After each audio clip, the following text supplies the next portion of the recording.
Hi guys, welcome back to my YouTube channel. ಇವತ್ತು ಅಪ್ಪಟ ಹಳ್ಳಿ ಶೈಲಿಯ ಚಿಕನ್ ಸಾಂಬಾರ್ ಹೇಗೆ ಮಾಡೋದು ಅಂತ ನೋಡೋಣ. ಮೊದಲಿಗೆ ಒಂದು ಮಿಕ್ಸಿ ಜಾರ್ಗೆ 4 ಸ್ಪೂನ್ ಖಾರದ ಪುಡಿ, ಹಾಗೆ 4 ಈರುಳ್ಳಿ, ಹಾಗೆ ಸ್ವಲ್ಪ ಅರ್ಧ ಹೋಳು ಕಾಯಿ ತುರಿನ ಹಾಕೊಳ್ಳೋಣ. ಹಾಗೆ 1 ಟೊಮೊಟೊನ ಕಟ್ ಮಾಡ್ಕೊಂಡು ಹಾಕೊಂಡಿದ್ದೀನಿ. ಇದಿಷ್ಟನ್ನು ಮಿಕ್ಸಿನಲ್ಲಿ ರುಬ್ಕೋಬೇಕು, ನೀಟಾಗಿ ನುಣ್ಣಿಗೆ ರುಬ್ಕೋಬೇಕು. ಇದು 1 kg ಚಿಕನ್ಗೆ ಅಂತ ಮಾಡ್ಕೋತಾ ಇರೋದು. ನೆಕ್ಸ್ಟ್ ಸ್ಟವ್ ಹಚ್ಚಿ ಹಾಗೆ ಅಡುಗೆ ಎಣ್ಣೆನ ಒಂದು ಪಾತ್ರೆ ಒಳಗೆ ಹಾಕಿ ಒಂದು 4 ಸ್ಪೂನ್ ಹಾಕಿದ್ರೆ ಸಾಕು.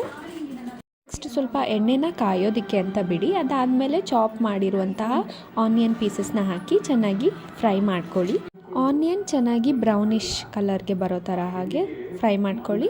ಅದಾದ ನಂತರ ಚಿಕನ್ನ ಹಾಕೋಬೇಕು. ಚಿಕನ್ ಪಾತ್ರೆ ಒಳಗೆ ಹಾಕಿ ಅಡುಗೆ ಮಾಡೋಕ್ಕೂ ಮುನ್ನ ಸ್ವಲ್ಪ ಚಿಟಿಕೆಯಷ್ಟು ಅರಿಶಿಣ ಹಾಕಿ ನೀಟಾಗಿ ವಾಶ್ ಮಾಡ್ಕೊಳ್ಳಿ. ಆವಾಗ ಮೈಕ್ರೋ ಬ್ಯಾಕ್ಟೀರಿಯಾಸ್ ಎಲ್ಲ ಹೋಗುತ್ತೆ. ಚಿಕನ್ನ ನೀರು ಸುಂಡೋ ತನಕ ಫ್ರೈ ಮಾಡಿ ಅದಾದಮೇಲೆ ರುಚಿಗೆ ತಕ್ಕಷ್ಟು ಉಪ್ಪು ಹಾಗೆ ನಿಂಬೆಹಣ್ಣಿನ ರಸನ ಹಾಕಾದ್ಮೇಲೆ ಮತ್ತೆ ಫ್ರೈ ಮಾಡಿ. ಹಾಗೆ ಒಂದು ಚಿಟಿಕೆಯಷ್ಟು ಅರಿಶಿನ ಪುಡಿಯನ್ನು ಹಾಕೋದ್ರಿಂದ ಸ್ವಲ್ಪ ಟೇಸ್ಟಿಯಾಗೂ ಇರುತ್ತೆ, ಹಾಗೆ ಹೆಲ್ತ್ಗೂ ಕೂಡ ಒಳ್ಳೆಯದು.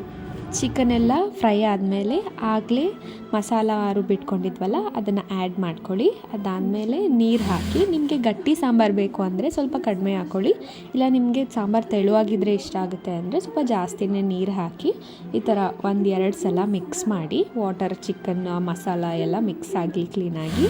ಇದಾದಮೇಲೆ ನಿಮಗೆ ಒಂದು 10 ನಿಮಿಷ ಆದಮೇಲೆ ಫುಲ್ಲು ಬಾಯ್ಲ್ ಆಗುತ್ತೆ.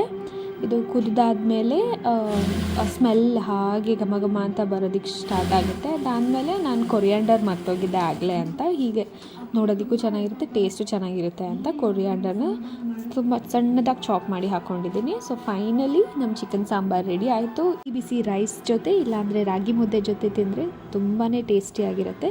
ಸೊ ಇದೇ ಥರ ಹೆಚ್ಚು ವೀಡಿಯೋಸ್ ಬೇಕಾದಲ್ಲಿ subscribe and like and share ಮಾಡಿ. Thank you.